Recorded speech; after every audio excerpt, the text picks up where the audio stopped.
Welcome, everybody, to The Real Deal with me, Larry, Lawton, and Benz over here. And we have a very special guest in studio today.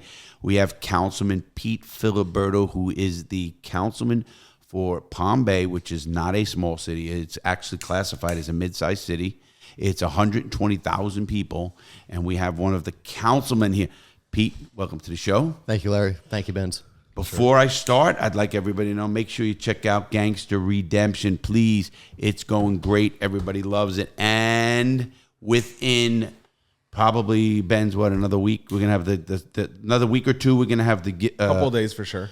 We're going to have the website up. We're also going to have a pre-order, all that kind of stuff. The Crooked Diamond, everybody. I'm not kidding you. It is fucking awesome.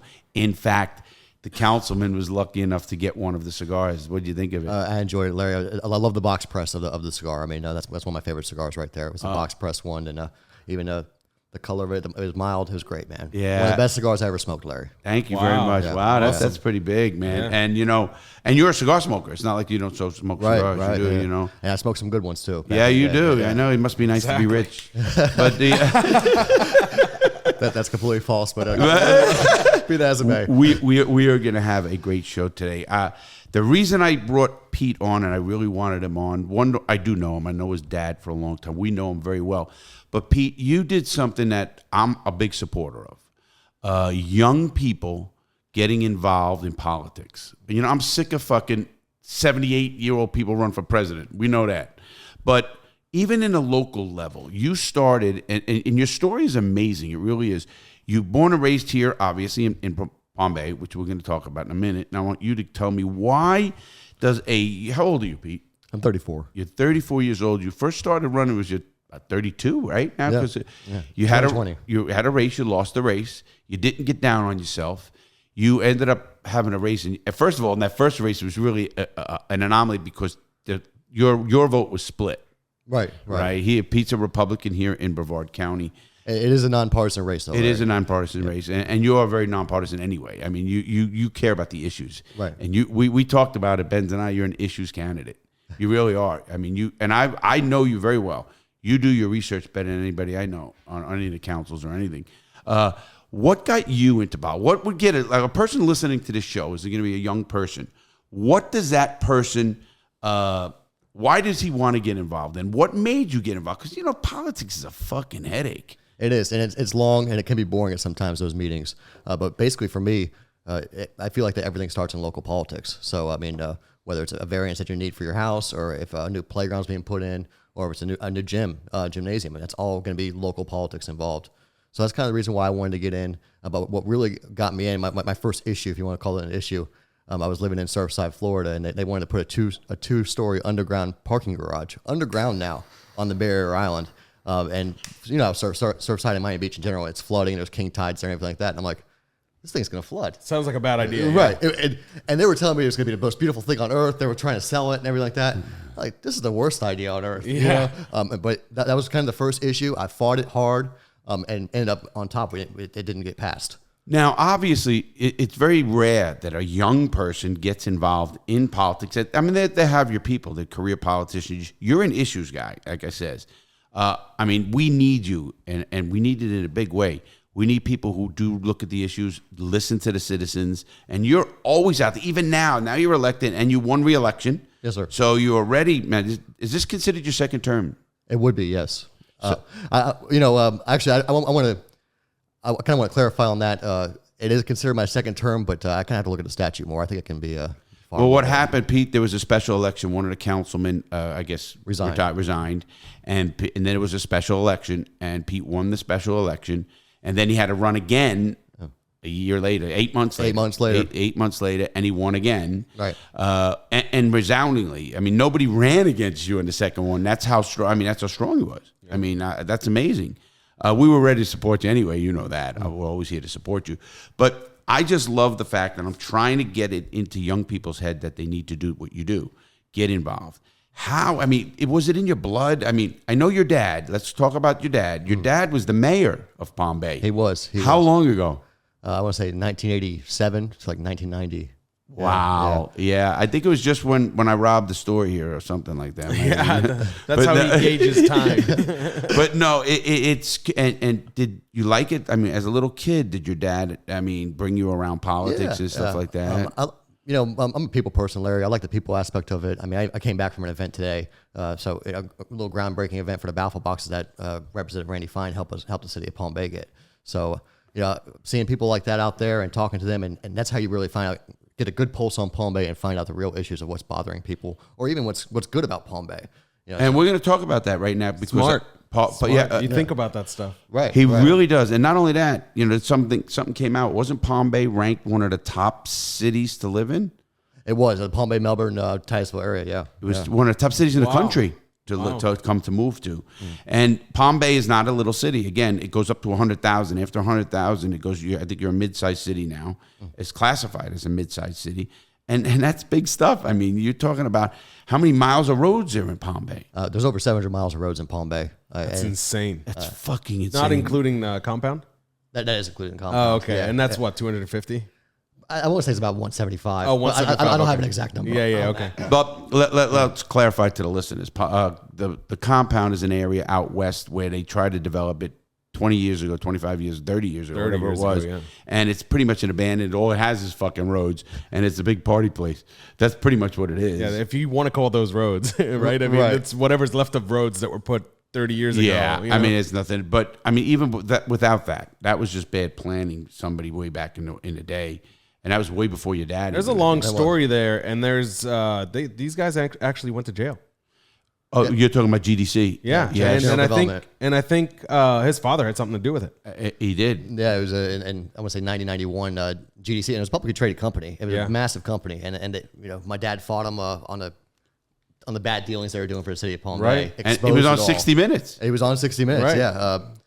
He got the utilities to be owned by Palm Bay instead of being, right? That's because correct. it was private before that. Yeah, it was owned by GDC. Exactly. So that was huge for the city. I mean, the city wouldn't be where it is today without that. Oh, absolutely. But, they didn't save the golf course. The fucking Port Malabar country. That's all I give a fuck about. The golf course. That's Absolutely. all right, you heard his issue. Yeah, My issue? Issue. Fucking, why don't we have a fucking golf course here? But that's besides the point. I mean, obviously, that's a numbers thing, and that's a business decision that the city doesn't make, people make, and they have to make it worthwhile in anything they do. Obviously, as a business person, I know that, whatever it is. But getting back to you, Councilman, you ran the second time, and you won. What was the feeling? Like, I mean, does it all come together and you say to yourself, wow, I am the councilman of a fucking mid-sized city. I'm sitting up on a dais and I watch you. I was there for your swearing in and everything else. And what went through your mind? Honestly, it was the people that put the hard work behind me, and they put their faith and trust in me. I mean, I didn't do it alone, Larry. I mean, we knocked on about 4,500 doors, probably made about 10,000 phone calls, and it was a team of probably about 15 to 20 people. I love that. Yeah, and that was kind of my first feeling right when I heard I won. I mean, I'm getting chills right now even thinking about just the team here. It was a team effort. Everyone came together behind the goal of getting me elected on Palm Bay City Council. So you were happy for the people, your team. Oh, absolutely. Yeah, it was a huge team win. Huge team win. Let's get to clarify the record here. About 5 days ago, 7 days, whatever it was, Pete Filiberto gave me an award in front of the council, a flag for my service, which I do have a pretty stellar record, I think, as a military service. And he read it in front of everybody, and I got up to speak about it. He spoke, and it was a packed house. It was. And we have the video, we have the footage of it, and we're going to put something together about it. I want to thank you again. Larry, it was my honor, Larry. It was great. It could be, but I mean, I get. It really gave me chills because it was in front of my city. I've been here. My mom has been here since 1983 or 84. The house was bought in 83, and it wasn't built. There was only 3 houses on this. They were the first 3 houses on this block. And there were 15,000 residents in Palm Bay. We're sitting in that house right now. Yes, we are. It's been here. It's a 40-year-old house, and we I think back, 15,000 people were here. And now it's 120,000. 120,000, yeah. 88 square miles. I mean, Palm Bay is massive. And it's only 40% built out. Right. So that's another quite amazing fact about it. I want to ask you about that for building out in a city as a councilman, because we got you here for issues too. Obviously, when you have a city this big and it's got only 40% built out. How do you gauge the special services we need? The police, the fire, the schools. I mean, who does that? Do you do that? Council will make a decision on that when it comes to planning and zoning and like annexation. But really, it would be a city planner. The growth management team we have right now in City of Palm Bay, they're relatively new. They're great. One guy's a doctor in planning. He has a doctorate in planning. So, wow. Yeah, they hired some great people there. I'm working with them. They're receptive. It's been amazing. It's been amazing I'm gonna push back on something then. Go ahead. Why does the city are understaffed with police, which is important, and fire?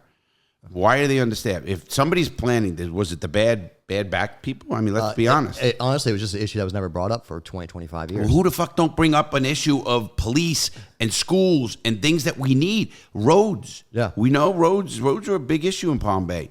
And you're traveling on a road and that fucking thing in potholes. I used to go down Babcock, and this is not a joke. People have lost fucking, studs and rudders and, car shit. And tires and, all that kind of shit because the roads were shut. Now they're fixed. They are fixed. Babcock's great again. But, I mean, to let that get to that level, somebody's missing a boat. And maybe that you weren't there, of course. Right. But are the people changed? I asked you that very important question because Atlanta Penitentiary just was a massive fucking fuck up. It's been on the news. It's been on, I did videos on it. There's a Senate investigation. Well, they got rid of the staff that fucked it up. They're all gone. So they brought new people in. Is that what happened with Palm Bay? It's kind of happened, new council, new staff. So I'm going to say yes on that, Larry. But I'm very happy with the staff that we have right now. Again, like I said, they've been very receptive. I was on Brevard County Planning and Zoning, which I felt really has their stuff together, the county in general. So when I won as councilman, one of the first things I did was try to bring some of that county stuff, county planning and zoning, over to the city of Palm Bay. And I want to see the staff report like this. I want to see what the property was 2 or 3 times prior to what it is, how it sits now. So just little things like that really can make you a sound judgment decision. A school impact analysis survey. Where's the nearest fire station? And what's going to be the response time to the new development from that fire station? And the same thing with PD as well. I'm a huge public safety guy, Larry. And it is one of the things you have to bring up when you are talking about planning and zoning. So I did have a couple stats here. I'm glad you brought it up. So Palm Bay does have I think we have the best police and fire in the country, or in the world. I'm going to say the world. Of course you are. But we might push back in like New York Police Department. Terrorist organizations. But I have 1.3 officers, 1.38 officers per 1,000 people here in Palm Bay. That's terrible. It is. It's below the state average, way below the state average. It's like second worst in the whole state of Florida, correct? I'm not gonna go that far with it, but let's say it's the lowest in Brevard County. It's the worst in Brevard County. Okay. And how are you going to address that? What are you doing to address that? Right. So right now we're raising the pay of officers, and then recently we put a $10,000 signing bonus for any new officers who are coming to the city of Palm Bay. Wow. So we're trying to recruit folks here, quality folks for city of Palm Bay. But again, is it worth that money? Meaning, do they want to come here for 10 grand and fucking get their training and leave? Or do they want to come here because it's a great place to live and it's a great place to raise a family? $10,000 is nothing in today's world. I mean, I get it. But if he's going to be there anyway, why are we giving people $10,000? Well, Palm Bay is a great place to live. So I mean, I live here. So yeah.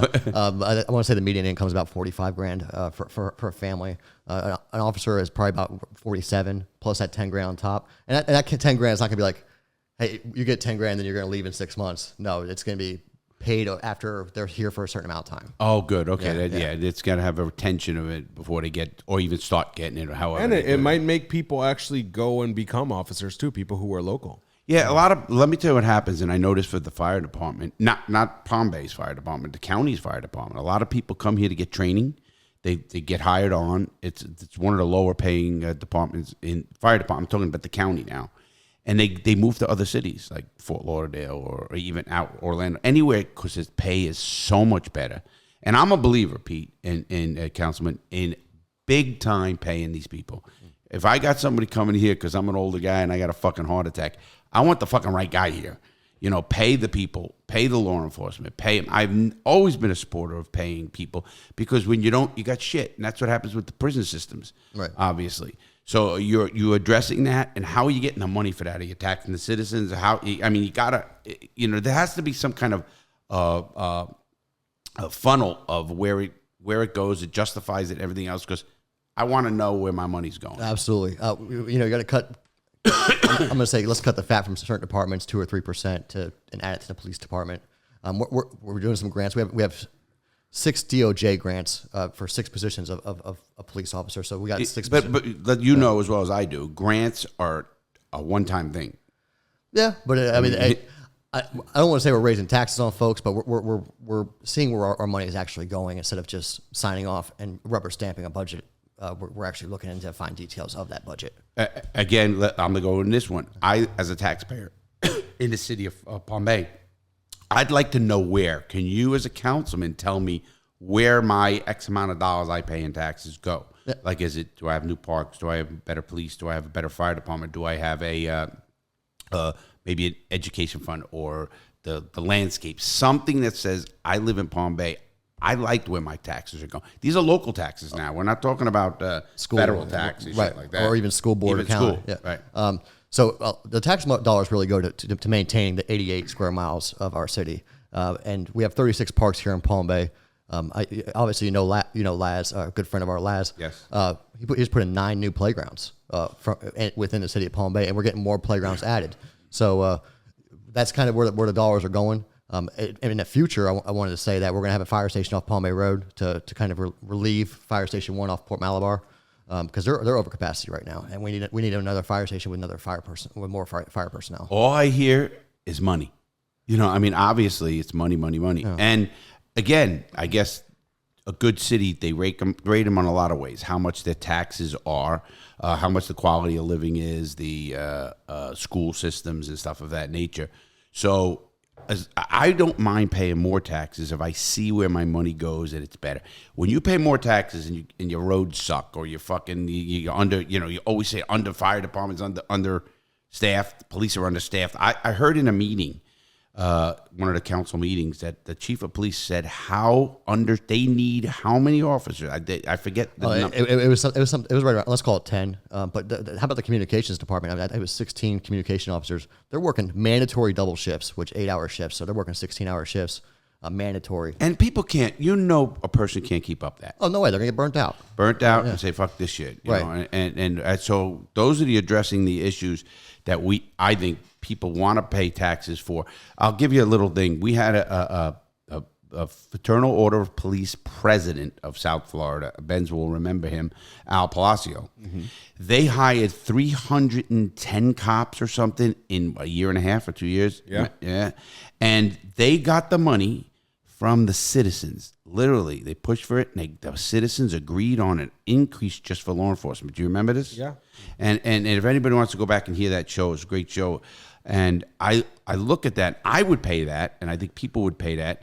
I don't know. I'd like to ask you a few questions. Maybe you'll know. I know you're not the chief of police, but how is crime and how is the issues like the fire? Do you have a lot of problems? Do you have a lot of problems with crime?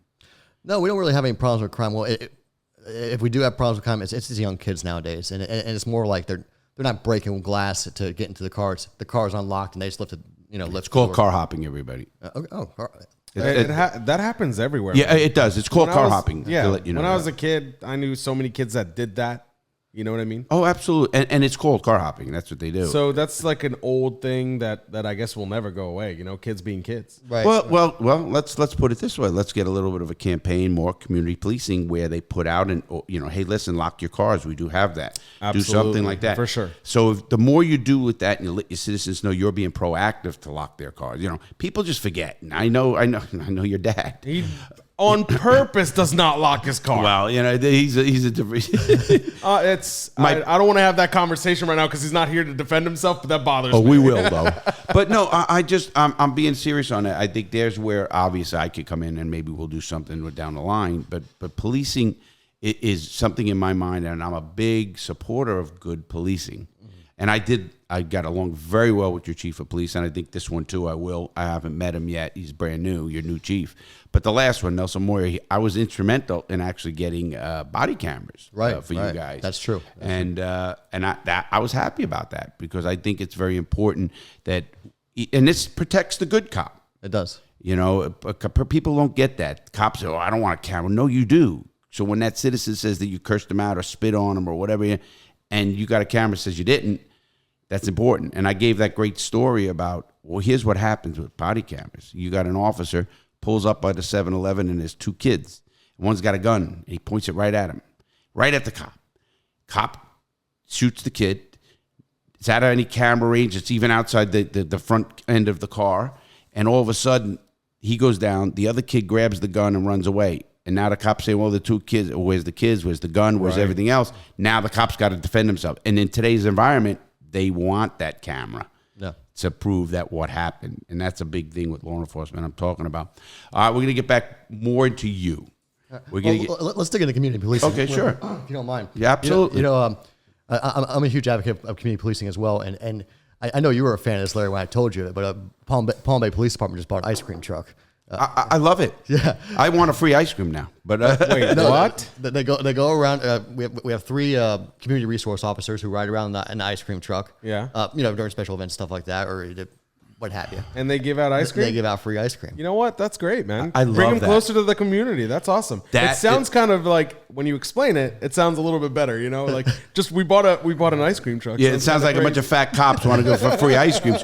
No, I love things that bring cops with young or even anybody. You know, I mean, I don't care who you are. You're at an event, you see a ice cream truck, and there's a bunch of cops talking great, and how you doing today? Here's a free ice cream.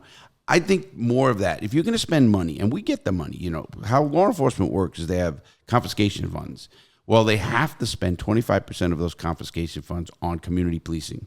They can't spend it on new cars or belts or some bullshit like this. I'm okay with that. Maybe a little more. I'll take the 25%. You're right. Because when I first started battling the city, they weren't doing 8%. Okay. And they changed it, and it was the city manager who was the fuck up, and she's no longer there. This was years before you were. No. He remembers it. It was a couple 2 or 3 years ago. Yes. Right. So it wasn't anything that you were involved in, right? Oh no. And it's that. something that he wouldn't know about unless a citizen like myself looked at the books where they were taking that money from. He didn't know that police had to spend 25%. People don't know where to look. That's the thing. That and that happens a lot. So when you have people that are issues people, and we talk about this, and we talked about you, Pete, specifically. When you think about the issues, if a concerned citizen like Larry, who doesn't have the resources or the know-how of going through with an idea that they have or something that they have a problem with, they can come to somebody who's an issues person, and he can bring it to the table. And a lot of the questions that come up in these like town hall meetings, and I've been to only a couple in my life. Guilty. I'm not involved in local politics. I don't live in Palm Bay anyway, but you should get involved, especially with kids. Especially with you. You have 2 young kids. I understand, and seeing Pete going through the process, because I've known him from before he ever ran, and I understand your personality. You've always had your opinions, and you've always been pro-community, and you're true Palm Bay. You bleed it. I know it. Oh, yeah. I've seen it for years, way before this ever happened. But I'm just saying, having people like you in those meetings makes a huge difference, because you can read the people and read the issues, and I think it's important. But even this, I'm better, because I do go to some meetings, and if there's an issue, I go to them and stuff of that nature. And I've done it in every city I've been in. Is he researches the issue. He don't just get up there and make a decision because this person said something. It's one thing to have a vote by a city manager saying this, and then you vote because it sounded good. But is it true? Did you do the research? Is it, can we do it better and give that back? And he is unbelievable at that. Right. You must spend, that's a great question. How much time, and let's listen, let everybody out there, you don't do this for money. I can tell you that. Right. This is a labor of love. This is a labor of love, and this is true politicians in my belief, not what we have in Congress today. Career politicians that just go there to make the 180 and steal another $5 million. You care about the city enough because you don't make the money. How much time are you putting into this? I put a lot of time into it, Larry. I'm not going to put a number on it, but I came here with notes today. So I'm always doing my research. I'm always trying to get the right answers for the people, because I want, when someone speaks to me about my city, I want them to know that I know what I'm talking about. So that's why I'm always putting time and research onto it. It's almost continuous learning. It's not like I can never learn too much about my city. So that's where I stand on it. And as a newer politician, I'll say newer. You're still almost a year you're in now, right? Probably about 8 months, but yeah. 8 months, a year. What a close. What has been the biggest surprise as a politician? Like what one thing that really That's a I good didn't question, know Larry. that. That is a great question. I haven't really had any surprises. I mean, I knew that there was going to be hard work. I kind of knew what I was getting into, but I'm still learning a lot too. You know, I'm not saying I know everything about being an elected official for my city, but it was oh man, that is a very tough question. Well, there has to be something that stands out. Now you had the luck or the advantage of having a dad who was a mayor of Palm Bay. You have friends who live here, so they come to you with issues. I come to you with issues. But if you ask him, he maintains that he has nothing to do with his passion or his way to go. There's no shortcuts here. I didn't say the shortcut, so there has to be something like, wow, I didn't know it worked like that. I know, but people hear like, the ex-mayor. You're right. I like that question. But people think like because his father was the ex-mayor that he had some sort of in here. Oh, no, not at all. Absolutely not. I lost my first election. Exactly. If that means anything to, right. Matter of fact, we got to ask the father when he comes on where he was during his swearing in. This is a joke we have going, but we'll fuck with him. That's for sure. He's coming on. He will come on. I think now he realizes what we do, and we're not hit jobbers. We have fun, but we do sometimes get to issues. And obviously, people who listen to this who aren't local, I want them to understand. Most cities run like this. Most cities have a council of some sort, and your city, wherever you are, listening to this podcast, you know, if you don't get involved, how do you complain? That's true. You know, I'm a bit, and you know, I do get involved. I mean, I don't get involved like you because I shouldn't. I mean, I might be a 1-issue candidate or a 2-issue. Or where's my law enforcement? Where's my money? Where does this go? Why? You know, I look at stuff like, and it's going to get a little deep. And you're a very big supporter of law enforcement. The fucking sad tragedy of Texas. What happened with the school shooting and the law enforcement fucked up in the biggest way ever. That has to me, if I was a politician in the city of Palm Bay, I want to know what my police department is doing so that doesn't happen here. Right. Or it can happen, but at least they handle it the right way. Is that something that gets on your mind when you see things like that go on? How do you do that? Do you go to the chief? Do you say, what's going on? Why do we have more training? Or what? Yeah, and we do training. I mean, we went to Palm Bay Hospital after that happened. We went to Palm Bay Hospital. We went to a couple schools and kind of ran mock scenarios because right now it's summertime, so there's no kids in schools. So we kind of ran mock scenarios of what happens if there was a mass casualty, an active shooter.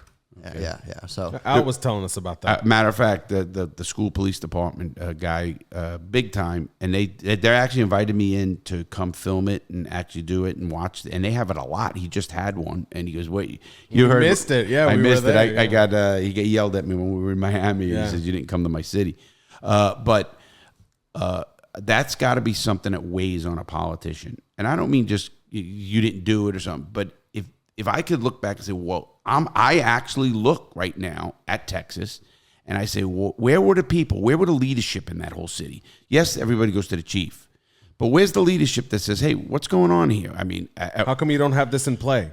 Something, Right. You know, I mean, I know he's a professional. You hire the professional, you hire the chief of police, but somebody's got to say, wait a minute, we could do things better. And I know you do that as an issues guy. Have you done things like that here, gone to the police chief and said, what is our protocols, or to the fire department, or? And we get briefed that they do presentations before council, not just me, but before council publicly. So we're very transparent in our process when it comes to training, certifications and exercises and of that nature. And then even that, I mean, say if you want to have like your house assessed for security, you know, what we could send a community resources officer out here and say, hey, how can you improve the security of this house? Wow. And he or she will point out different things. That's a free service. It is a free service, yeah. Yeah, imagine if they had something like that in Philly. I mean, where I grew up, this sounds like a cloudy dream, you know? The police is going to come to your house and tell you how to secure it? Yeah, in my neighborhood, the police come to your house where everybody runs. That's cool. And you know what? And you guys have a lot less taxes here, a lot less tax dollars to do that with. And you were already talking about how the police, the police department here is already smaller than most, right? Critically smaller, from if I understand correctly. And so, you know, to think about big cities with big budgets that don't do things like that, but for you guys to go, I mean, I think that's impressive. To hear that Palm Bay does that impresses me. But Ben, let me push back on that. Go ahead. Because When you're talking about a big city like New York City, let's take the New York City, biggest police department in the world, I think, and Pete knows. I know some stories about that. That was great. But they have people overseas, so you can never compare what New York City does to any police department, really, or a big police department. And they're not a little city anymore. So remember that. You're saying, little town. They're not considered a little town. Yes, Melbourne is, not Melbourne. Melbourne is technically, yes, because they're under 100,000. But these little Indian Atlantic. Melbourne is under 100,000? Yeah, 75. There are 80,000 people in Melbourne. That blows my mind. Yeah. I thought it was like quadruple that. No, it's not over 100,000. They're not considered a big city yet. Palm Bay is what, 250? No, 120,000. Yeah, 120. What's the whole county?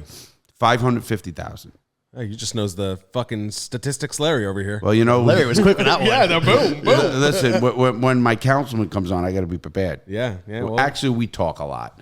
We talk about this, and you actually care about these numbers. You know these numbers because he is very, very in tune with his community. Would you say that? Oh yeah, absolutely, absolutely. Yeah. And a person in his position, he has to be. And I try to be in tune with my community. Is what city of Palm Bay. Sure. You got to have a pulse on your city. 100%. I feel like I'm dropping the ball here. I'm learning something. Well, here. no, I don't. Especially with young I don't even know who the mayor is in Melbourne. Oh my God, What's the name? You know, Paul Alfrey, a good dude if he is listening. yeah, hello, Paul. I know was Paul. a- He's Coast Guard too. I thought it was a chick. was he? He was Yeah. in the Coast Guard. I thought it was a girl, but No, No, that was a previous one. that was Kathy Meehan. oh Meehan. man, how long I was know you're fucking mayor. it? Yeah, you do, I guess. I do know. I know a lot of the And, politicians. and she's listening too. Hello to Kathy. Yeah, I like Kathy too. She's been around a long time, and she cares about her city too. Most people in local politics, I think, care about their city, and I think that's the big difference between when you get a bigger. And I'm not going to go jump on all politicians. I think they go in there for the right reasons, but then obviously politics plays the bigger role. Here, as a nonpartisan city, you don't see as much there's politics, but not as much as you're going to see in a bigger level, because there's not the R and the D next to their name. And your citywide elections, correct? Correct. See, most cities will have a district and an area, and he doesn't. When he campaigns, he has to campaign for the whole city, and I like that because you do represent the whole city. Yes. And the council does. You should. Otherwise, there goes the politics. I need it for my district. I need this for this and this. And that's not, I want the park here because, no, you don't get that. You want the whole city to prosper in a good way. Getting back to some politics with you, again, you got on law enforcement. I'm going to get back to you. You grew up in a political family, somewhat, right? And is it in your blood? I often ask that because I couldn't do it. Not that I forget my skeletons. I don't give a fuck about that. For me, it's all skeletons. No, it really, Everybody has them. Everybody has them, but I don't give a Sure. fuck. But it's the work he's doing, and I get it, and I'm passionate about certain things, and I do a lot of work on something with prison reform or something like that without getting money or anything. But it has to be in your blood. I think that. I'm going to say yes. I mean, you know, my dad's a doctor and everything, and my dad's always been helping people. I mean, even in their sometimes when they have no one else to turn to. So that's kind of how I feel my role would be as councilman, and that's how I try to treat the role. I mean, a constituent has come up to me from the city of Palm Bay because they've tried staff, they've exhausted every resource, and they're like, let me try my elected official and see what happens there. Do they get answers? Oh, of course. For me, man, Do you return every phone call or every email you get? I return every phone call I get. Email, I'm probably about like 75%, but some of those emails that they don't really require a response. You know, it's just Some of them are just comments, not right, not questions. Right. But even then, I'll just respond back, acknowledged or received. Sure. You know, Good for you. That's simple. I do that. I do that with YouTube. I mean, I do a lot of that with like answering comments and stuff of that nature. I got 240 followers, man. I know what you're talking about. Yeah. I know. Yeah, I respond to everybody. Man. Yeah, everybody just said, what? You know that one guy said, fucking That one guy, dude, Yeah. ignorant and what do you call it? arrogant. Forget- Ignorant and He arrogant. goes, yeah, you That's should me. stick to tech, is what he said. Yeah. That's me. Both I ignorant fucking and laugh. arrogant. I laughed the fuck about. Well, when you see him on the fucking sitting back there, maybe you'll look at him now because now you can look at it. Everybody, you can check these out, obviously up on YouTube, and pass them around. Getting back to politics again, what is your goals? Like, where do you see one Palm Bay? Where do you see you in 5 years, 10 years? Right now I'm just focused on the job at hand. With Fucking stop that bullshit fucking flat answer that all politicians give. I worry about today. Rubio said that about the presidency, and then when he lost, he goes back to fucking Senate when he said he wouldn't do it. Right. I'm not going to go there. You have to have some kind of, goal, vision, something for the city. Yeah. For the city, and for yourself. Well, I kind of got a dual role here because I'm a federal contractor for the VA, so I can grow with the VA or I can grow with the city. So I'm just going along both paths, and whichever path takes me to better and greater, where I can be more effective to help people, I'm gonna take that path. Okay, let me go straight. Do you want to be a congressman? Oh, I'd love to be a congressman, Larry. Absolutely. Okay. Yeah. Who I think would? you'd make a great congressman. I really do. That's why I asked that, and I wanted to get into it. But please, I beg you, and I know you will, but I have to say this. I beg you to keep that mentality of an issues person. Oh, yeah. Don't sell out to and I know that there's plenty of opportunities to sell out. I know you know about it.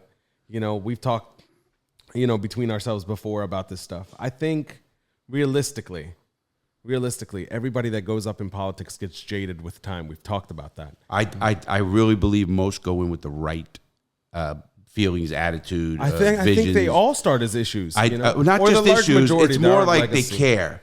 I think what happens is when they get to the place and they see nothing ever getting done, or why am I fucking just doing this? And let's face it, Congress is a really tough ball because every 2 years you got to run. Mm-hmm. Now, when you got to run every 2 years and you want to get something passed or something, this is my solution to this for a community.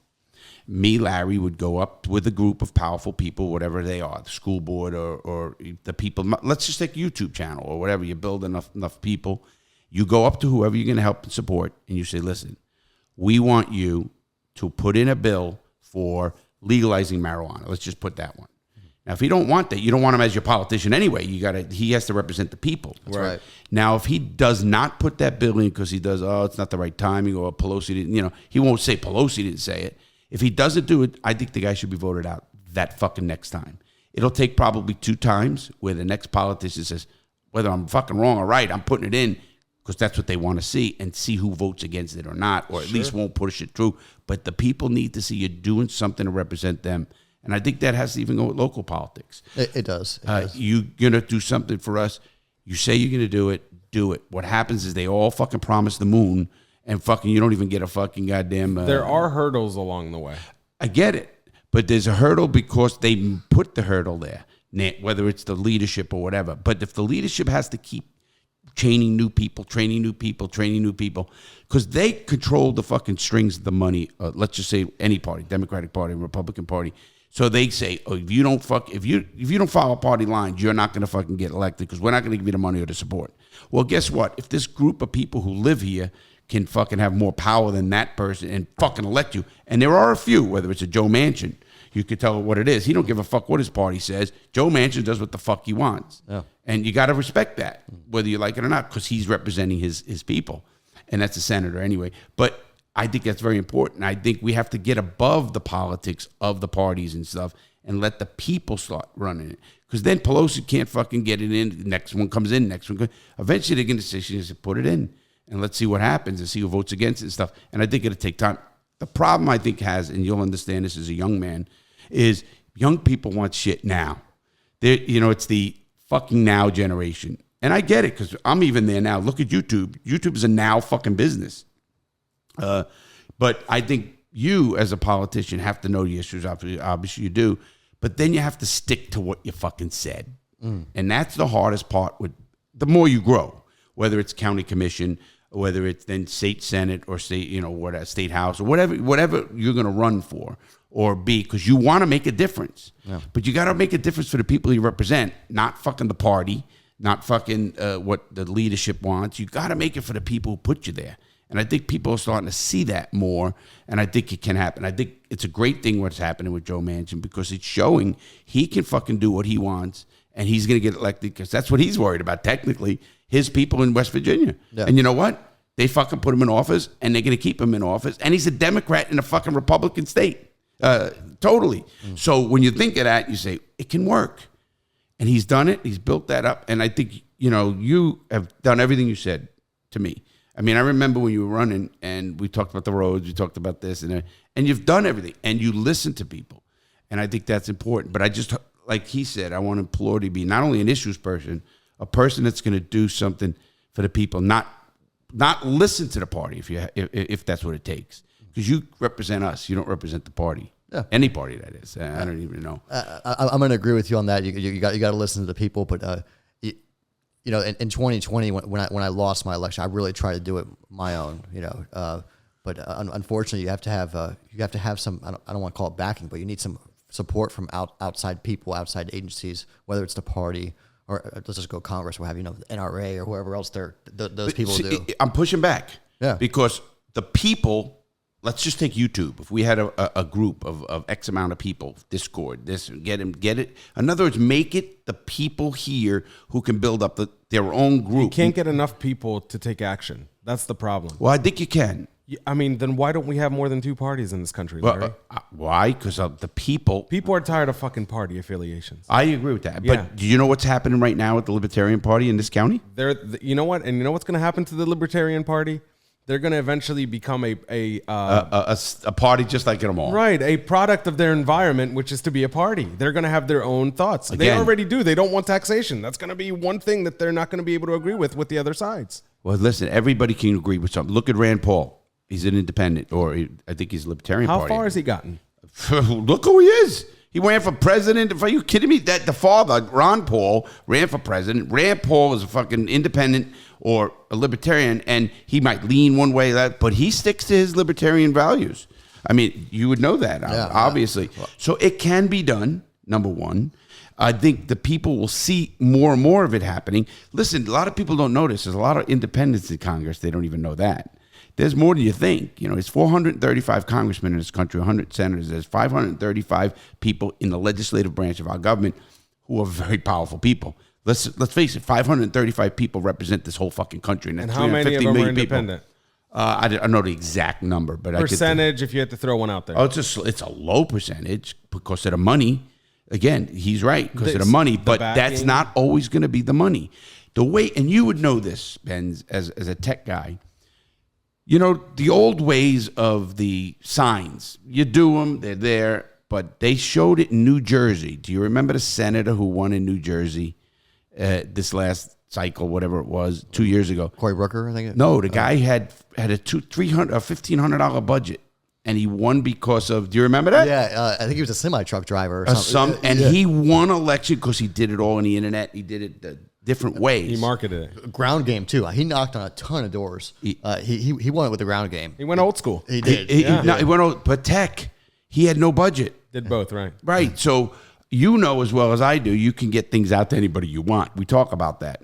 Now, I think it's trending that way. It's obviously everything's trending, not on TV. You don't see as many political ads. You'll see them now and then with the big race like the president because they want the old vote. That's the fucking thing there. But when you talk about anything young, you don't see it anymore. You don't see that because it's gone to the point of technology. And obviously, my mother doesn't know technology. She comes to me when your fucking phone don't work every fucking day, and I tell her to hit this button, but she just doesn't hit that button. In 30 years, network TV will be less than 20%. Oh, absolutely. Probably a lot less than 20 years. Yeah. A lot less than. I talked to a CEO who does advertising, whatever. It's going to be a lot less than all of that. But now I look at that and I just always try to implore people or young people, find that group that really is powerful in your community, whatever that community group is. And it doesn't have to be the Republican Party. Because they have their own fucking agendas. And their agendas are not Palm Bay's agenda. But you want to make sure that my agenda may align with their agenda. And I'm saying for someone out there who is a gun guy or what have you, they have no problem joining the NRA and then receiving money from the NRA because they are a gun guy and they believe in that stuff. And there's people out there that are gun owners here in America. 100%. But if your voters who put you in office didn't want it, how do you represent it? I think it's a Second Amendment. I mean, I don't want to get into that conversation. No. Listen, I know that very well. I mean, all of that. And I 100% agree. I'm actually a person who's for guns, not for fucking tanks or whatever else that goes on. But I'm for one that can protect your house or whatever. I always think... Tanks. Well, my fucking view on any gun, I think you should be able to have whatever weapons your local police department can have. I don't give a shit what it is. If they have it, you should be allowed to have it. So I should have a SWAT truck? If you want one, have one. I mean, you technically could, can't you? Yep, I mean, absolutely. armored truck, you can. Absolutely, you can. You have can an armored afford truck. one. You can have Absolutely, one. you can have one. I just think that because that's what tyranny is, and that's when the government becomes bad. I'm not talking about the army and stuff that guys protect us. So against that's something. why you're pro Second Amendment, because of tyranny. Yes, absolutely. Is that what you're saying? Yeah, and it's not like that we're gonna fight the government. If the army came in here, we're fucked. Done, bro. Of course. I mean, I think Florida and Texas will be a little harder than your average state, but like another 2 days. yeah. Well, I said 2 hours. But no, they could take over so quickly, man. But here's the thing. You know what the problem with sending the military to their neighborhoods is? They're all going to go and they care about their community. These are their people. They're to them. You're not going to get the military to fucking turn on us. Russia's seeing that now. I mean, Russia has that issue with Ukraine. They have that issue with Ukraine. Now imagine if they sent them against Russians. Right. You know what I exactly. mean? Well, they consider themselves. That's why they, even though it They're the annexed 20 same. years They're ago. exactly the same. Exactly the same. Oh, we know that. I'm saying, but they annexed themselves, whatever, it was 21 years ago. I could not go to my neighbor's house and put a gun to them and tell them to surrender to my feelings. I could not do that. I agree, and that's American principles. Obviously, that we don't want that. We want to be independent. We want to be free. As much as you think you're free, you're not. But we can. That's a whole other let's topic. not start there. I don't think. But I'm free. just going with the political end of this, and being we have a councilman a sitting councilman on the council. I mean, there's things Randy Fine, whether you like him or not. I liked what he did. I liked Randy Fine a lot when he told the county, you want $30 million from us, the state, when you just gave $30 million to a company. The listeners don't know who Randy Fine Well, is. okay, Randy Stein is our state representative as a congressman. Well, it's like a congress. They call him a state rep. They have a Senate, and he's a rep. I'm pretty sure. Correct? That's correct. Yeah, state representative. And I know it. I mean, he's our rep, and he pushed back on the county, which is the next below them. They wanted to get $30 million from them, and from the state. And he goes, wait a minute. You want $30 million, but you just gave a company a $30 million friggin' thing. Get the $30 million there. Why do you want that money? So he was protecting my money. I loved what he did. And I think it's important that we have a politician who's willing to do that and not just cow to the 5 Republicans that are on the county commission and say, okay, I'll do it. He said, fuck you. You're not getting that money. And obviously, he didn't say that. I mean, he withdrew the funding for, he withdrew the request because it was at his request, and he withdrew it once that $30 million went to that hotel. And you know what? I have more respect for that than I've had for most people that do anything in politics, because he didn't cow to it. He didn't just, we got all these Republicans. Just to let everybody know, anyway you're listening, I live in a very Republican county. Not that I am. I'm a Libertarian, but I'm registered as a Republican, actually, but I'm a Libertarian. And my views are libertarian, meaning I am socially liberal and fiscally conservative. I don't give a fuck who anything else. I'm socially liberal but fiscally conservative. And he stuck up for in a very Republican county. He went against 5 Republican county. Yeah. That takes balls, and it takes you sticking to what you believe. And I guarantee more citizens like what he did there then don't like it. Right. How you keep asking for money, I can't stand that. I mean, that's like Palm Bay asking for money and then they're giving a break to some company. Don't do that. I have an issue with Palm Bay's how they do their the funding with, they have to keep using this funding for new projects, but they can't use that funding to maintain the project. That's right. Impact fees. Impact fees on buildings and stuff. Is that what it is? It is. And that's wrong. They got to change that in their charter. They got to change it, because why we could get the money, but now you have to build something new. Now, how do you maintain it? If you don't maintain it, it fucking goes to shit, and you have to ask the citizens for more money when you have an impact fee that a builder has made. Yeah. Whether it's a road or something of this It nature. worked on a very small scale. It's not going to work on this scale. No. Right. And I get it. And that's something that obviously, Pete knows. As far as a councilman, one of my issues are, listen, you got these impact fees. These companies come in here and here's the best part of that. Did you know they get their impact fees back if they don't use them? Yeah, actually, when I found that out, I could not believe it. So if we don't use the impact fee money, So if I give you $12,000 to build a house here, impact fees, Yeah. right, you would give it back to me if you didn't use it? in Yeah. 7 years per the ordinance. Oh, Yeah. they'll use it. No, but here's the problem. Has anybody ever gotten it back? No, That's here's my what. question. No, yes. It might be the law, Yes, but a lot no of people way. got it back. That's crazy. Here's why. because he has to build something with that money. You can't maintain something with that money. So you keep building new shit. Growing, right? You keep building new shit, but you have no way to pay for that stuff to be maintained. So you can't use it to maintain roads, like to repave roads. You can't use it for maintenance. That makes no sense. You're right. 100%. When I heard that, I go, "What are you talking about? You got to build new roads, but now how the fuck are you going to maintain the road? Yeah, you got to get taxes then, or some loan or some shit." We just did a bonding. Yeah, for the road bond program. Road bond program. So that to me is something that the city's got to change. And this is who you were talking to, and I'm doing it publicly right now, because those impact fees should be able to be used more. I hate to say liberally. They need to be made in a better way to use those fees in a better manner. 100% agree. We're gonna have a workshop on the impact fees here, and I want to say next month. So I'm digging deeper into it because impact fees are very interesting. How the money's spent, how the money's received. Just read through the ordinance. I didn't know about that 7-year thing until I actually got elected to council. Wow. And I'm reading through the ordinance there. I'm like, yeah, that blows my mind. If we don't use this money, we have to give it back to them in 7 years. And you know that build? We're not talking houses. We're talking about, let's say, a development that builds a $400 million development, whatever. Like there's a big company came in here and did all the houses down South Florida. Even commercial buildings too. Right. Commercial. Okay, So if they don't use them fees because they couldn't do it because they know they can't maintain it, they don't want to raise taxes, they give them back, and it could be millions of dollars. And I was like, what? I ain't giving nothing fucking back.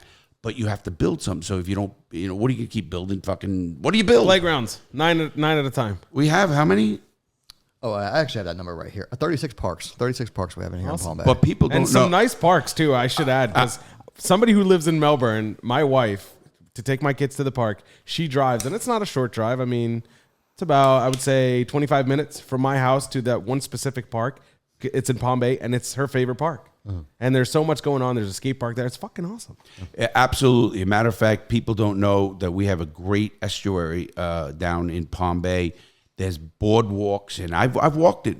Teresa and I went down there, and I'll tell you, I was very impressed with what they had, and I didn't know it. You don't know what you have until you. And that's another thing again, that those impact fees, if you wanted to, you can't use them there, but it could be for letting the citizens know about these parks. Usually when a park comes in, people don't travel like your wife. That's very rare. Most people go to something close to them, and if they don't know it's close to them, we don't have it. The funny thing is there's a family from my wife's friend with kids and stuff. They call them play dates. That comes all the way from Vieira, which is another 20 minutes. Oh, yeah. Vieira's even farther. To go to that park. No, I mean it. Really? Yeah. They have all their, incredible. she has a big group on Facebook with all this stuff. They have their like meetups and their play dates and all that shit in parks in Palm Bay. And I asked her before, I was like, why don't you go to ones close to the house? She said, because they're shit.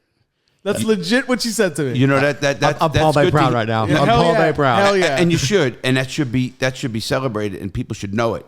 Because if that's where my money's going, I'm happy. If I have taxes taken out of them, which we do, and I know that they're really good, and there are. I often tell, when I would help families with kids, I ask them, there's something of every family. Oh, wow, I haven't said this in so long because, my program. This is true. I always tell them, here's what a family needs to do with a young person. If you have a 13-year-old, a 10-year-old, whatever it is, you need to go to a park. No cell phones. Everybody, dad do, mom do, or whoever's with them, everybody leaves the cell phone in the fucking car. You could go, and then I often say, take a newspaper. You can open up a newspaper and start talking and ask your son. You will be surprised what young people will read. I had a family do these drills, I call them.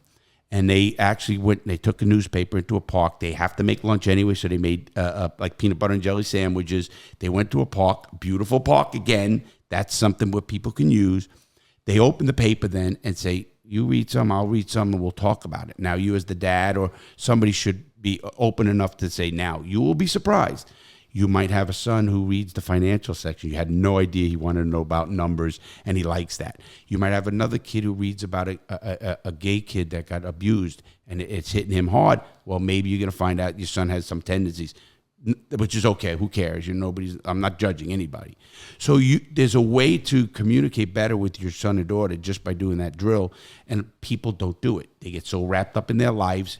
Whatever, it's once a week, once every other week. It's going back to basics in a sense. In such a basic way without cell phones. too many people are connected. And this goes for the parents, because here's what happens. You're talking to your kid out there. Hold on. No, you just showed your kid that fucking whatever it is on that phone is more important than what we're talking about. You can't have that cell phone, because that's for the parent too. Because the parent looks at it, and I do it. We all do it. We have phones, and we're always fucking on them and looking at them. When you want to really talk to your son or daughter, and whatever age, and the kid can read, you should take that kid with that paper and give him all sections of paper. He might talk about sports. And then you'll find out a sport he might like. Again, major sections. He might be an article on a disaster, and the kid really cared about people. Wow, or an animal got abused, and he's really crying. He's reading this thing, and Dad, why do people do that, or whatever it is? And then the communications can really open up. But it goes back to where we were talking about having parks that are really nice, and people can use them, and it doesn't cost money. The drill I was telling parents is this doesn't cost you no money. Zero. You got to feed your kid anyway. No money. You're not taking him to Disney World. You're not fucking getting his attention somewhere else. And he has to do it too. And you do it. And before you know it, and you open it up as the parent. I used to say the parent has to be the first one. Go sit in the paper. You take the paper. You say, I want to read, when I was a kid, blah, blah, blah. This is something that affected me. And that's why I'm an engineer now, because I saw a building collapse in Surfside. And now I'm just giving it, an example. And that kid then will go and read. And you don't spend too much time. You spend an hour. That's it. Because again, attention span, we all know, is for everybody is fucking pretty low. But it's back to that park, that nice environment where you can spread out. You can go to you want to be with no one. You don't want to meet your fucking neighbor. You don't want to go, hey, fucking Zach, what's up, buddy? Or you don't want that. Get the fuck away from me. You want to be away. And we have the parks. And I know this because I did a police ride along here in Palm Bay. See, talk about being community minded. And I was with the officer, and we went to a park I didn't even know we had. It was off Emerson. You go down one of the side streets. They have a firehouse there too. You would know. I think it's called Limbrook. I'm not 100%. It might be, And I go, wow, I didn't even know this was here. And it had, nice grass and stuff, some tables. And it's a great spot to do things with people for nothing. Yeah. And that's what we need. We need stuff to help the city. And that's where when my money goes to a park. I think what I just said, and I haven't said, you never heard me tell that story ever. No. And that's something I came up with, and it worked very well. I had a lot of parents call me back and said, Larry, that's the best advice anybody ever gave me. And I still do it today as the kid grow older. And maybe not as much, maybe once a month because of time. But you got to give your kid that hour. I heard you on that. I heard you. That's pretty I'm going to do that. Good for you. No, yeah, especially when it started reading and stuff. That's the key. And I try to keep my phone down, by the way. If my kids are around me, I try to keep it down. You'll know. You'll text me. It'll take me an hour to get back to you. Yeah, that's because I didn't look at my phone because I'm with my kids. And I love that. I think it's very important that even whatever it is, especially with kids, and it goes back to the councilman, and his job is to make things like that easier for us or available for us. And it with parks, that many parks, and then Ben saying what he said about his wife, literally driving by, and other people. That, I think, is a real good testament to at least the park. That's the truth. Absolutely. And not only that, I will ask her, exactly, and I will text you and let you know. Please. I will tell you exactly ask her why she likes it. I will. And I'll let you know, because I could see just your eyes lit up when I said that. I was so happy when I heard that. I really was. And you know what? And bro, that's why you're the man for the job. I almost have tears coming down. That's amazing. amazing. He celebrates his community. I do. I'm really proud of my community. But don't be blinded by that celebration either. So if you can I get this compliment? Right, yeah, right, exactly. Listen, you got your 3 minutes. You're done. I got a question for you, Pete, real quick before we wrap up. I think a lot of our listeners are younger, and some of them may be inspired after listening to this, or for whatever reason, to go for city politics or for county politics or whatever it is. Local politics, there you go, of any form, and make a change. What is your recommendation? What would you say to somebody who was in your shoes 5 years ago? You just have to start off by going to a meeting first. And, that's going to take probably about 6, 7, 8 months to learn the issues of what's going on in your city. You meet your local politicians that are already there, your local elected officials, become friends with one of them or a couple of them. And then eventually you get appointed to a board, maybe planning and zoning board, parks and recreation board, whatever you care about, infrastructure board, whatever it may be. Then once you get on that board, you get on a couple other boards, and now you're fully in it. and then you could possibly run for local office after that. But it takes time. It really does. And those meetings, they're long. I'm not gonna say they're boring because I like them, but most people would think that they are boring. Well, look how excited you got over the parks. Well, what he's saying, and This is really something you and I care want to about. say this before we do, like you said, we do close. What I was at the county when they gave me my award for the service award when I got councilman gave me that, and I was thank you. There was a man there I know for many years since, and he actually used to come and fix stuff in our building and stuff like this. His name's Tom Guam, and Tom was given an award because he's what he just said. He is a guy who's on the boards. He knows the city. He cares about right, wrong, or indifference. He cares so much about the city and what he's passionate about. That's all that counts. You have to have people who want to get involved. And I think, like he said, if a young person, go to a meeting.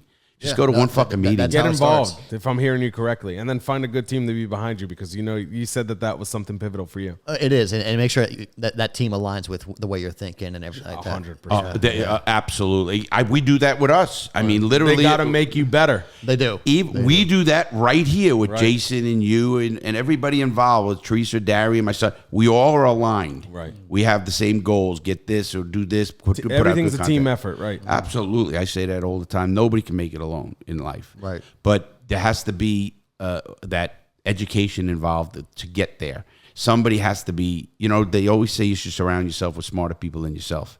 And that's hard. No. Not for you, apparently. Then I said, no, fucking with it. But get involved. Go to a meeting. And you know what people say, though? I don't have time. That's bullshit. It really is bullshit. Think of your time. Think of your day. Get off Pornhub for fucking an hour. You got to get off Pornhub. I truly don't have the time. Get off Pornhub. I'm not on it. YouPorn? X2? Which one? Actually, this motherfucker has a whole list in his head. Triple XNY, yeah. But no, I'm sorry about this, Pete. it is true that, we have to make time for things that were important. Again, that drill I If do with something parents. bothers you enough, you will make the time. If you truly do care about the issues, and you know what, if you don't care about the issues, if you don't want to go and make a difference, don't fucking go anyway. Don't bitch and don't complain. We don't have this. We don't shit. What happened is, the minute you start complaining and it's like people who don't vote. If you don't vote, it's hard for me to respect that you have a say now. Some of us are criminals and can't vote, Larry. Well, that's a big issue with me, and that's one of my prison issues that I try to fight.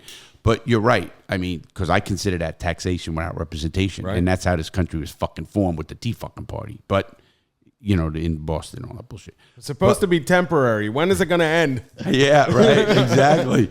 But no, I just want people to understand what we were talking about. That get involved. We got a sitting councilman right here who's 34 years old, been involved in politics probably 10 years now already.